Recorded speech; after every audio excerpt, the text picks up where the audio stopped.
Hey everyone, welcome back to my channel. In today's video, I will show you how to combine two photos using Photoshop Express. Let's get started. First, open the app and make sure you are logged into your account. Once you are in, tap on Photo Editor and Retouch at the top of your screen. From here, select the photo you want to use as a background. As the photo opens, look at the bottom menu and swipe until you find Combine. Tap on it. After that, tap on Combine Photos. Then tap plus sign. This will open your photo gallery. Now select the second photo you want to combine with the first one. Your second photo will appear on the top of the first photo. You can drag it around with a finger, resize it by pinching in around and rotate it if needed. If you want the photo to blend better, tap on Blender opacity options.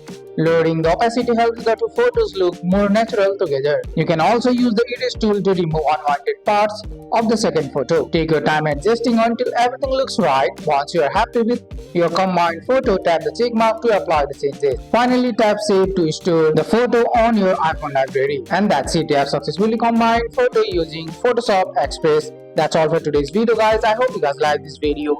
If you found this video helpful, drop a like, subscribe for more videos. Thanks for watching. See you in the next one.